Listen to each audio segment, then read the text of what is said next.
اشرف غنی صاحب کی حکومت کا رویہ بھی طالبان سے متعلق کچھ زیادہ سنجیدہ نہیں رہا، اور اس میں یہ کہا جا رہا ہے کہ خود اشرف غنی صاحب اور ان کے جو خاص لوگ ہیں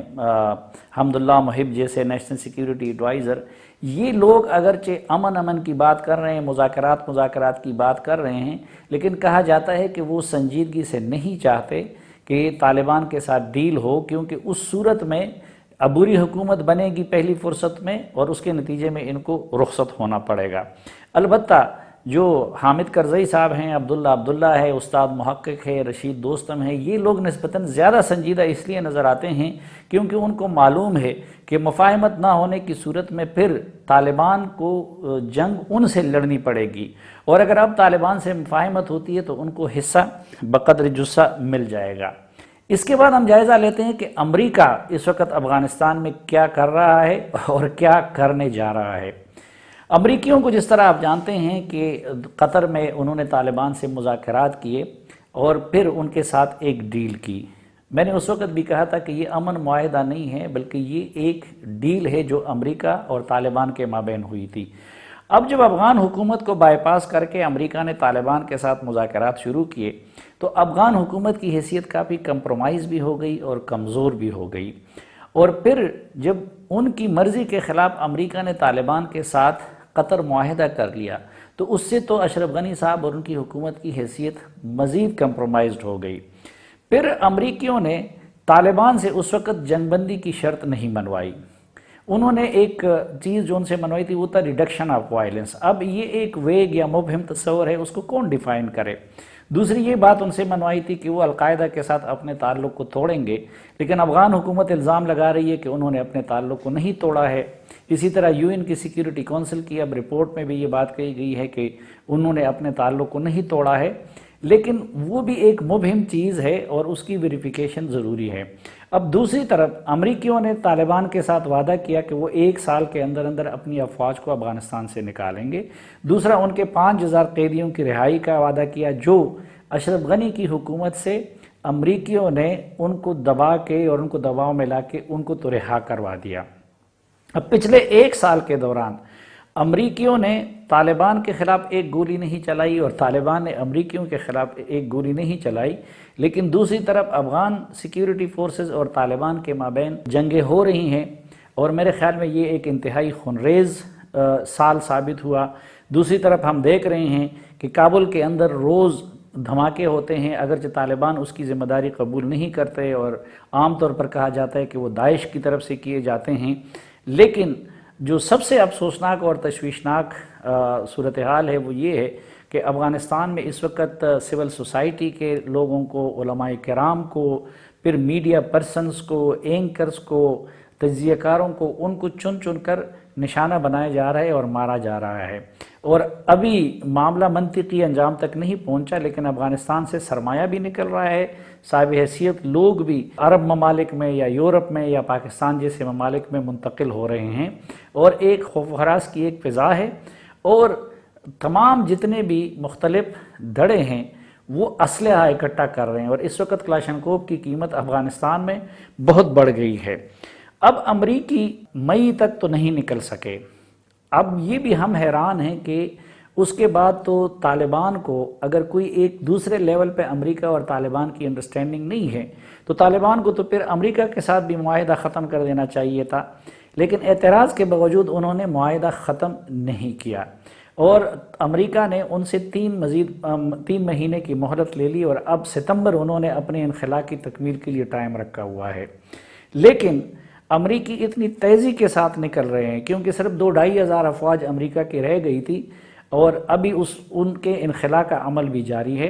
تو لگتا یہی ہے کہ وہ 1 جولائی یا جولائی کے آغاز تک، جو 4 جولائی امریکہ کا نیشنل ڈے ہوتا ہے، اس سے پہلے امریکی اپنی افواج کا انخلا مکمل کرنا چاہتے ہیں۔ دوسری طرف افغانستان کے اندر جو امریکہ کے بیسز ہیں تو ان بیسز کو خالی کیا جا رہا ہے، اور جو بڑے بیسز ہیں قندھار بیس انہوں نے خالی کر دیا، باقی انہوں نے خالی کر رہے ہیں، بگرام بیس بھی وہ خالی کریں گے، لیکن کچھ افواہیں اسی طرح ہے اور کچھ باتیں اس طرح کی جا رہی ہے کہ شاید امریکی یہ بڑے بیسز تمام خالی کر کے ایک تاجکستان کے بارڈر پہ اپنے بیس کو رکھیں گے، اور دوسرا جو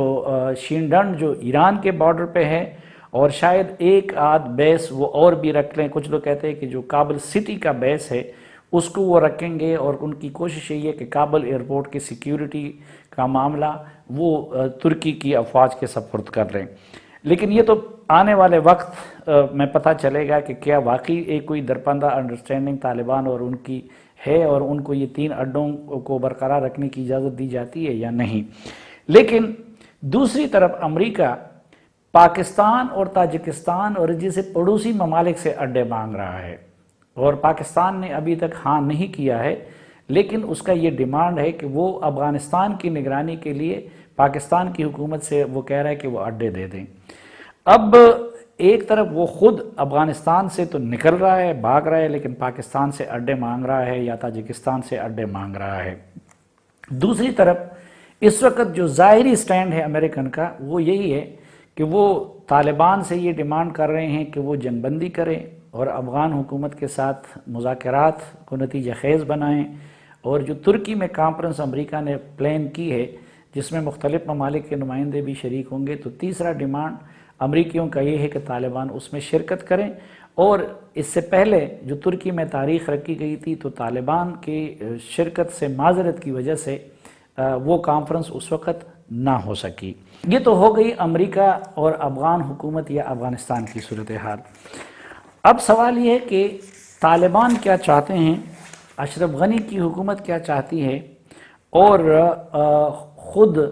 پاکستان کیا چاہتا ہے۔ تو اس وقت اشرف غنی کا ڈیمانڈ طالبان سے یہ ہے کہ وہ آ جائیں اور ان کی حکومت جو ان کے بقول آئینی حکومت ہے اس کا حصہ بن جائیں، اور اشرف غنی یہ کہہ رہے ہیں کہ ان کو افغانستان کا آئین تسلیم کرنا ہوگا۔ وہ یہ کہہ رہے ہیں کہ طالبان کی خاطر اس میں کچھ ترامیم کی جا سکتی ہیں، لیکن یہ ہے کہ وہ آئین سے ماورا طالبان کے ساتھ کوئی ڈیل نہیں کر سکتے۔ دوسری طرف طالبان کی ابھی تک ضد یہی ہے کہ ان سے حکومت چینی گئی تھی، لہٰذا ان کو حکومت دوبارہ دلوا دی جائے، ان کی امارت اسلامیہ بحال کی جائے، اور وہ یہ کہتے ہیں کہ اس میں وہ جو کابل میں بیٹھی ہوئی سیاسی شخصیات ہیں یا شمال کی جو طاقتیں ہیں ان کو بھی ایکوموڈیٹ کر لیں گے۔ اب اگر دیکھیں تو ان دونوں کے موقف میں بعد المشرقین ہے۔ دوسری طرف اشرف غنی یہ کہتے ہیں کہ اگر طالبان جنگ بندی نہیں کرتے تو اس کا مطلب یہ ہے کہ وہ امن کے لیے سنجیدہ نہیں ہے، اور طالبان یہ کہتے ہیں کہ جب تک وہ منطقی نتیجے تک بات نہیں پہنچ جاتی تو وہ جنگ بندی نہیں کر سکتے، اور وہ یہ بھی کہتے ہیں کہ وہ اس موجودہ حکومت کی حیثیت کو تسلیم کرنے کو تیار بھی نہیں ہیں۔ اب ایک اور انٹرسٹنگ چیز جس کا میں نے ذکر کہ پاکستان کے لیے مشکل کیا بنا ہوا ہے، پاکستان سے ایک طرف امریکہ کا مطالبہ ہے۔ امریکہ نے خود تو طالبان کو جنگ بندی پر آمادہ نہیں کیا، لیکن اب وہ پاکستان پہ روز بروز اس دباؤ کو بڑھا رہا ہے کہ وہ طالبان کو جنگ بندی پہ آمادہ کر لیں، اور دوسرا پاکستان سے کہا جا رہا ہے کہ وہ بہر صورت طالبان کو جو ترکی میں مذاکرات ہونے جا رہے اس میں بھی شمولیت پر آمادہ کر لیں۔ اشرف غنی کی حکومت کا بھی پاکستان سے یہی ڈیمانڈ ہے، اور وہ یہ کہہ رہے ہیں کہ جی آپ طالبان کو لا کے ہمارے ساتھ بٹھا دیں، اور جب پاکستان عذر پیش کرتے تو وہ کہتے ہیں نہیں، طالبان تو آپ کے ہاتھ میں ہیں اور آپ اگر چاہیں تو ان سے کچھ بھی کر سکتے ہیں۔ تیسری طرف طالبان کا اس وقت پاکستان سے کیا ڈیمانڈ ہے؟ طالبان کا مطالبہ پاکستان سے یہ ہے کہ ایک تو آپ ہمارے اوپر دباؤ نہ ڈالیں امریکہ یا افغان حکومت کے کہنے پہ، دوسرا طالبان کا ڈیمانڈ یہ ہے کہ پاکستان بھی ان کے امارت اسلامی کی بحالی کے مطالبے کو تسلیم کر لیں۔ اب جو میری معلومات ہے اس کی روح سے پاکستان کی جو ملٹری لیڈرشپ ہے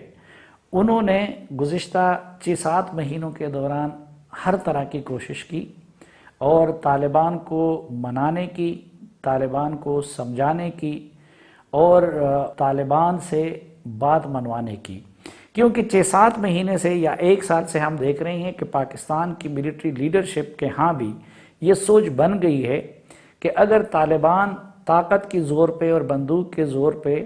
پاکستان سے متصل سرحدی علاقوں میں حکمران بنتے ہیں تو اس کے پاکستان پہ انتہائی برے اثرات مرتب ہوں گے اور پاکستان کے اندر بھی جو یہاں کے طالبان ہیں وہ دوبارہ سر اٹھائیں گے۔ دوسرا، پاکستان کو یہ بھی احساس ہے کہ افغانستان کی خانہ جنگی سے سب سے زیادہ اگر ایفیکٹ ہوگا تو وہ افغانستان کے بعد پاکستان ہی ہوگا۔ اس لیے جو ٹاپ کی لیڈرشپ ہے پاکستان کی ملٹری کی یا انٹیلیجنس کی، میں ذاتی طور پر کچھ چیزوں کو جانتا ہوں،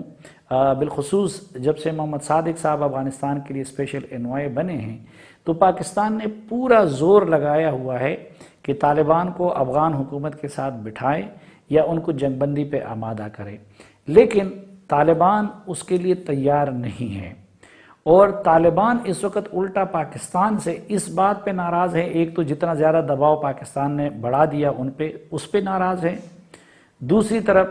پاکستان سے وہ اس پہ ناراض ہے کہ ماسکو میں ہونے والے کانفرنس میں پاکستان نے روس، چین اور امریکہ کے ساتھ مل کے امارت اسلامی کی بحالی کی مخالفت کیوں کی۔ اب اس وقت ایک طرف طالبان پاکستان سے ناراض ہیں اور اگر پاکستان اور ان کا یہ معاملہ اسی طرح آگے بڑھتا رہا تو طالبان مزید بھی ناراض ہو جائیں گے۔ دوسری طرف افغان حکومت اور اشرف غنی صاحب اور ان کے جو نیشنل سیکیورٹی ایڈوائزر ہے حمداللہ محب،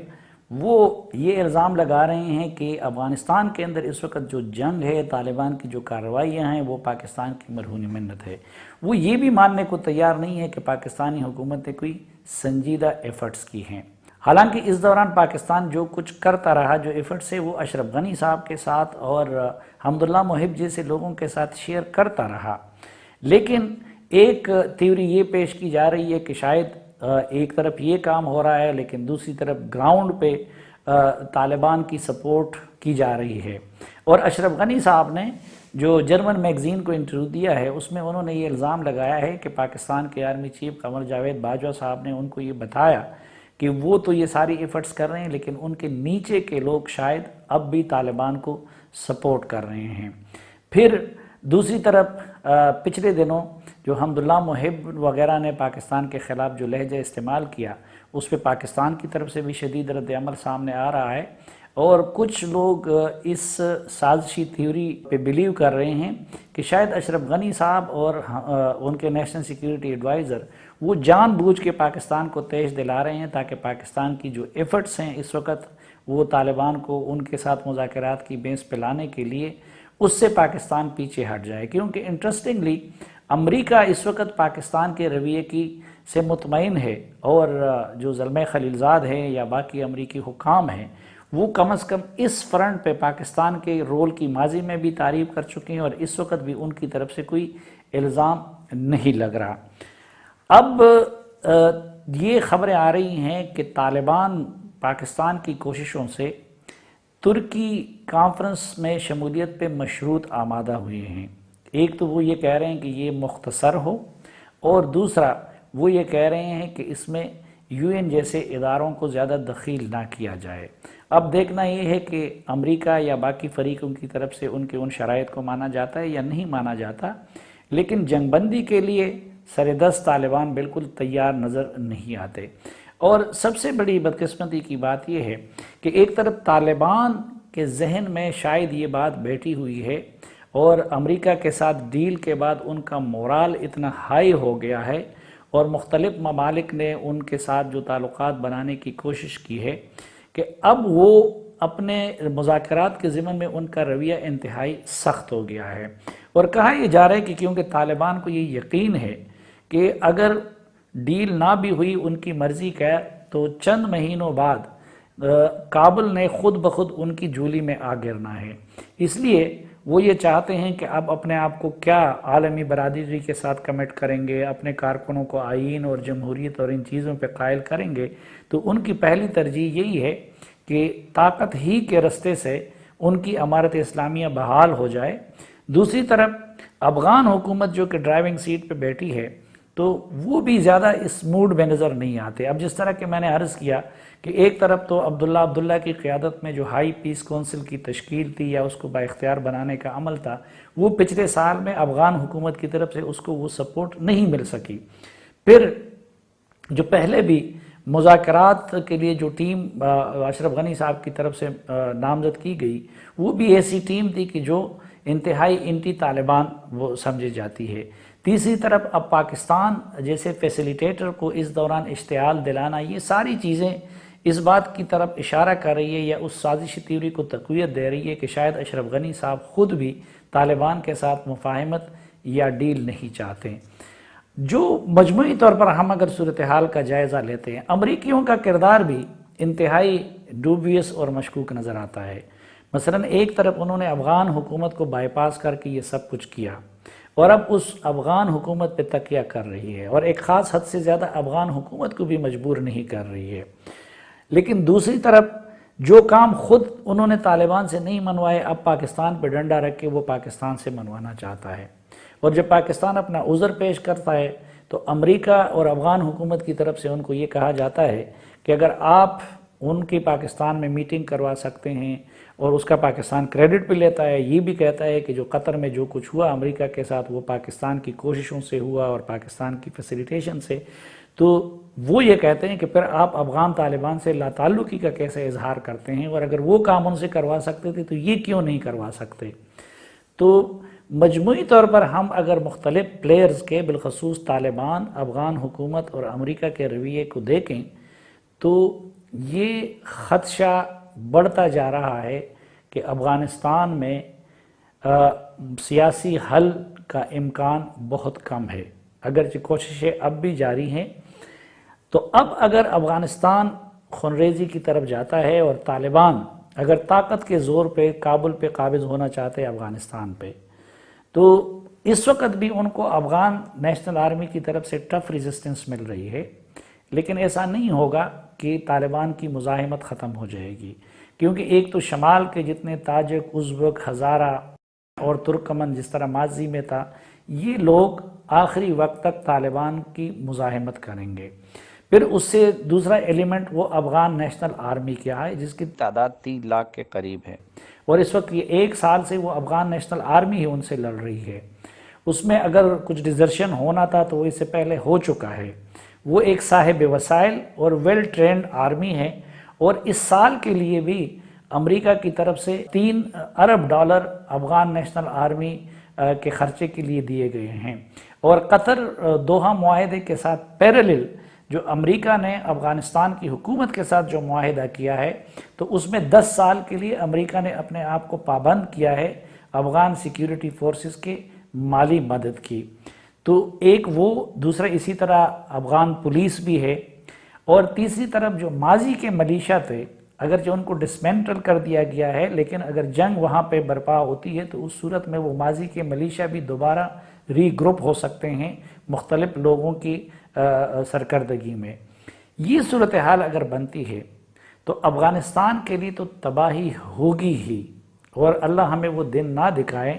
کیونکہ جو جنگیں ہوں گی اور دونوں فریقوں کی اس وقت جو قوت ہیں، جو تیاریاں ہیں، تو وہ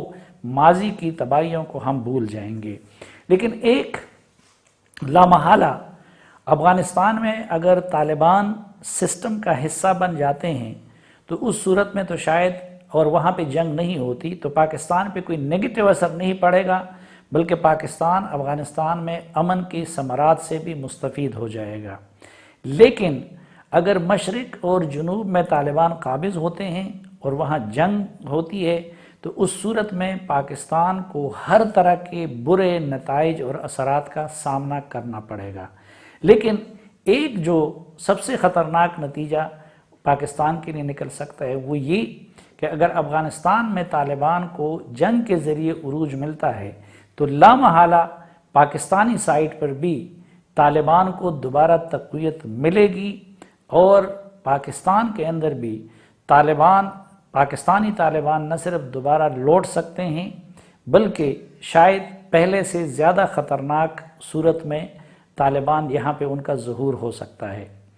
یہ کیسے ہوگا؟ افغانستان میں طالبان کا عروج پاکستان میں ٹی ٹی پی یا طالبان کے عروج کا باعث کیسے بنے گا؟ زندگی رہی تو اگلی کسی ویڈیو میں اس سوال کا جواب دینے کی کوشش کروں گا۔ آج کے لیے اجازت۔